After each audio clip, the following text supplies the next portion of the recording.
ইতিমধ্যে অবগত হয়েছেন আমাদের প্রিয় নেত্রী দেশরত্ন শেখ হাসিনার নামে মিথ্যা মামলা দায়ের করা হয়েছে। এটার উদ্দেশ্য হচ্ছে আগামী 15ই আগস্টকে সামনে রেখে বাংলাদেশের জনগণ যখন তাদের শোককে শক্তিতে রূপান্তরিত করার জন্য রাস্তায় নামছে, ঠিক সেই সময় এই মামলার মাধ্যমে দেশবাসীর মাঝে একটি ভীতি ছড়ানোর অপচেষ্টা চলছে।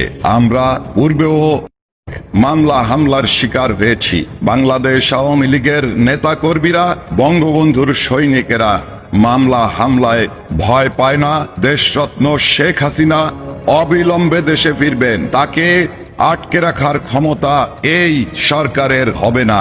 আমি দেশবাসীর উদ্দেশ্যে বলতে চাই, বাংলাদেশ আওয়ামী লীগের পক্ষে শেখ হাসিনার মুক্তির আন্দোলনকে দুর্বার গতিতে এগিয়ে নিয়ে যাবেন। আগামী 15ই আগস্টে বঙ্গবন্ধুর 32 নম্বর বাড়িতে আমাদের স্বাধীনতার স্মৃতি বিজড়িত, আমাদের মুক্তিযুদ্ধ সহ সকল আন্দোলন সংগ্রামের আমাদের ঠিকানা 32 নম্বরে আপনারা শ্রদ্ধা নিবেদন করবেন। দেশরত্ন শেখ হাসিনার বিরুদ্ধে যে মিথ্যা মামলা করা হয়েছে তার প্রতিবাদে আপনারা তীব্র প্রতিবাদে রাস্তায় নামবেন।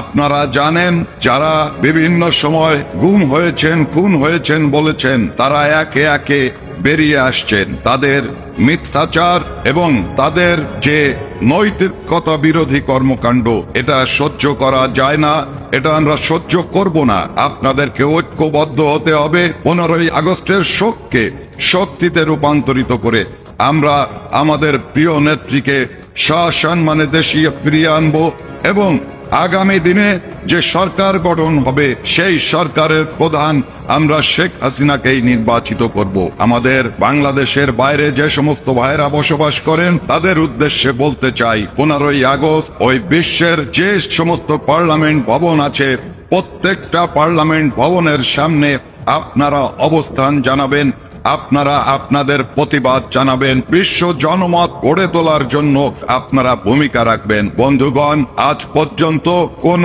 অপশক্তি ষড়যন্ত্র করে ক্ষমতাকে পাকাপোক্ত করতে পারে নাই, এই সরকারও পারবে না। আজকে যে অপপ্রচার চলছে, যে রাষ্ট্রযন্ত্র শেখ হাসিনাকে দায়ী করছে, বল প্রয়োগের মাধ্যমে দেশ থেকে বাধ্য করে শেখ হাসিনাকে মিথ্যা মামলা দিয়ে দেশে যাতে না ফিরতে পারে সেই ভয় দেখাচ্ছেন।